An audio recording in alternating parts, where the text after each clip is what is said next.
ಸ್ನೇಹಿತರೆ, ಎಲ್ರಿಗೂ ಕೂಡ ನನ್ನ ನಮಸ್ಕಾರಗಳು. BS ಮೋಟಿವೇಶನ್ ಚಾನಲ್ಗೆ ನಿಮ್ಮೆಲ್ರಿಗೂ ಕೂಡ ಸ್ವಾಗತವನ್ನ ಕೋರ್ತಾ, ನನ್ನ ಮಾತು ನಿಮ್ಮ ಜೊತೆ ಸರಣಿಯಲ್ಲಿ ಇವತ್ತು ಒಂದು ಹೊಸ ವಿಷಯವನ್ನ ನಿಮ್ಮೊಂದಿಗೆ ಹಂಚಿಕೊಳ್ಳಲಿದ್ದೇನೆ. ಸ್ನೇಹಿತರೆ, ನಮ್ಮ ತಿಳುವಳಿಕೆ ನಮ್ಮ ನಡವಳಿಕೆ ರೂಪದಲ್ಲಿರಬೇಕು. ಇದಕ್ಕೆ ಸಂಬಂಧ ಇರುವಂತೆ ಒಂದು ವಿಷಯ, ಒಂದು ಘಟನೆಯನ್ನ ನಿಮ್ಮೊಂದಿಗೆ ನಾನು ತಿಳಿಸುವುದಕ್ಕೆ ಇಷ್ಟಪಡ್ತೀನಿ.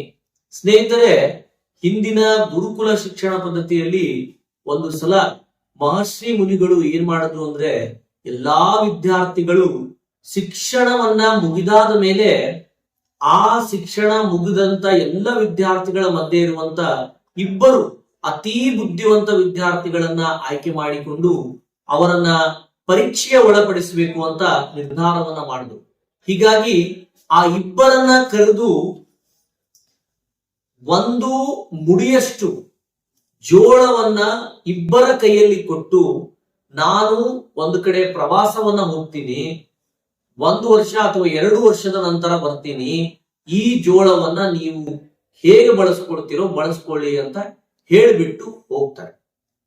ಹೀಗಾಗಿ ಮುಂದೆ ಮೊದಲನೇ ಶಿಷ್ಯ ಏನ್ ಮಾಡ್ತಾನೆ ಅಂದ್ರೆ, ಆ ಜೋಳದ ಎಲ್ಲ ಕಾಳುಗಳನ್ನ ತೆಗೆದುಕೊಂಡು ಹೋಗಿ ನನ್ನ ಗುರುವರ್ಯರು ಕೊಟ್ಟಿದ್ದಾರೆ ಅಂತ ಹೇಳಿ ಭದ್ರವಾದಂತಹ ಒಂದು ಪೆಟ್ಟಿಗೆಯಲ್ಲಿ ಹಾಕಿ ಅದನ್ನ ಏನ್ ಮಾಡ್ತಾನೆ ಅಂದ್ರೆ ದಿನಾಲು ಪೂಜೆಯನ್ನ ಮಾಡ್ತಾನೆ.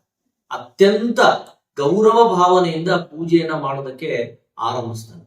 ಅದೇ ರೀತಿ ಎರಡನೇ ಶಿಷ್ಯ ಏನ್ ಮಾಡ್ತಾನೆ ಅಂದ್ರೆ, ಆ ಜೋಳವನ್ನ ತೆಗೆದುಕೊಂಡು ಹೋಗಿ ಹೊಲದಲ್ಲಿ ಆ ಜೋಳಗಳನ್ನ ಬಿತ್ತುತ್ತಾನೆ. ಆ ಜೋಳ ಬೀಜಗಳನ್ನಾಗಿ ಬಿತ್ತಿ ಅದಕ್ಕೆ ಬೇಕಾದಂತ ನೀರು, ಗೊಬ್ಬರವನ್ನೆಲ್ಲವನ್ನ ಹಾಕ್ತಾ ಆ ಜೋಳದ ಬೀಜಗಳನ್ನ ತೆನೆಗಳಾಗಿ ಬದಲಾವಣೆಯನ್ನ ಮಾಡಿ ವಿಪುಲವಾದಂತ ಜೋಳವನ್ನ ಬೆಳೆಯುವುದಕ್ಕೆ ಅವನು ಪ್ರಾರಂಭಿಸ್ತಾನೆ. ಹೀಗೆ ಒಂದು ಕಡೆ ಮೊದಲನೇ ಶಿಷ್ಯ ಅದೇ ಜೋಳವನ್ನ ಒಂದು ಪೆಟ್ಟಿಗೆಯಲ್ಲಿ ಹಾಕಿ ಪೂಜೆಯನ್ನ ಮಾಡ್ತಿದ್ದಾನೆ. ಇನ್ನೊಬ್ಬ ಶಿಷ್ಯ ಆ ಜೋಳವನ್ನ ಹೊತ್ತುಕೊಂಡು ಹೋಗಿ ಹೊಲದಲ್ಲಿ ಅದನ್ನ ಬಿತ್ತಿದ್ದಾನೆ. ಹೀಗೆ ಗುರುಗಳು ತಮ್ಮ ಪ್ರವಾಸವನ್ನ ಮುಗಿಸಿಕೊಂಡು ಮರಳಿ ಏನ್ ಮಾಡ್ತಾರೆ ಅಂತಂದ್ರೆ, ಗುರುಕುಲಕ್ಕೆ ಬರ್ತಾರೆ. ಗುರುಕುಲಕ್ಕೆ ಬಂದಾದ್ಮೇಲೆ ಆ ಇಬ್ರು ಶಿಷ್ಯರನ್ನ ಕರೆಯಿಸಿ, ನಾನು ನಿಮಗೆ ಜೋಳವನ್ನ ಕೊಟ್ಟಿದ್ದೀನಲ್ಲ, ಅದನ್ನ ತೆಗೆದುಕೊಂಡು ಬನ್ನಿ ಅಂತ ಹೇಳ್ತಾರೆ. ಮೊದಲನೇ ಶಿಷ್ಯ, ಗುರುಗಳೇ, ನೀವು ಕೊಟ್ಟಂತಹ ಆ ಜೋಳವನ್ನ ನಾನು ಅತ್ಯಂತ ಗೌರವ ಭಾವನೆಯಿಂದ ಒಂದು ಪೆಟ್ಟಿಗೆಯಲ್ಲಿ ಇಟ್ಟಿದ್ದೀನಿ, ಅದನ್ನ ದಿನಾಲು ನಾನು ಪೂಜೆಯನ್ನ ಮಾಡಿದ್ದೀನಿ ಅನ್ನುವಂತ ಸಂಗತಿಯನ್ನ ಹೇಳ್ತಾನೆ. ಹಾಗಾದ್ರೆ ಅದನ್ನು ತೆಗೆದುಕೊಂಡು ಬಾ ಅಂತ ಹೇಳ್ತಾನೆ. ಆಗ ಆ ಜೋಳದ ಪೆಟ್ಟಿಗೆಯನ್ನ ತೆರೆದಾದ ಮೇಲೆ ಅದರೊಳಗಿರುವ ಎಲ್ಲ ಜೋಳದ ಬೀಜಗಳು ಯಾವುದು ಕೀಟಗಳಿಂದ ಏನಾಗಿರ್ತದಂದ್ರೆ ಅದು ಪುಡಿ ಪುಡಿಯಾಗಿ ಹಿಟ್ಟಿನ ರೂಪದಲ್ಲಿ ಆಗಿರ್ತದೆ. ಎರಡನೇ ಶಿಷ್ಯನಿಗೆ ಇದೇ ಪ್ರಶ್ನೆಯನ್ನ ಕೇಳ್ತಾರೆ, ನಾನು ಕೊಟ್ಟಿರುವ ಜೋಳವನ್ನ ನೀನು ಏನ್ ಮಾಡಿದೀಯಾ ಅಂದ್ರೆ, ಅವನು ಹೇಳ್ತಾನೆ, ಗುರುಗಳೇ, ನಾನು ನೀವು ಕೊಟ್ಟಿರುವ ಜೋಳವನ್ನ ಹೊಲದಲ್ಲಿ ಹೋಗಿ ಅದನ್ನ ಬಿಟ್ಟಿದ್ದೀನಿ. ಆ ಜೋಳ ಈಗ ರಾಶಿ ರಾಶಿಯಾಗಿ ಏನಾಗಿದೆ ಅಂತಂದ್ರೆ ಅದರಲ್ಲಿ ನಾನು ಒಂದು ವಾಹನದಲ್ಲಿ ನಾನು ತುಂಬಿದ್ದೀನಿ, ಹೀಗಾಗಿ ಅದು ಅಲ್ಲಿದೆ ಅಂತ ಹೇಳ್ತಾರೆ.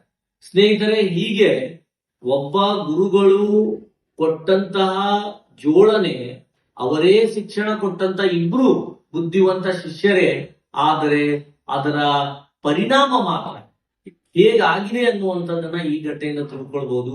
ಹೀಗಾಗಿ ಸ್ನೇಹಿತರೆ, ನಮ್ಮ ಹತ್ತಿರ ಬರೇ ಕೇವಲ ತಿಳುವಳಿಕೆ ಇದ್ರೆ ಸಾಲದು. ಆ ತಿಳುವಳಿಕೆಯನ್ನ ನಡವಳಿಕೆಯ ರೂಪದಲ್ಲಿ ನಾವು ಬಳಸ್ಕೊಳ್ಬೇಕು ಅನ್ನುವಂಥದ್ದನ್ನ ಈ ಘಟನೆಯನ್ನ ನಾವು ತಿಳಿದುಕೊಳ್ಬಹುದು. ಎಲ್ರಿಗೂ ಧನ್ಯವಾದಗಳು.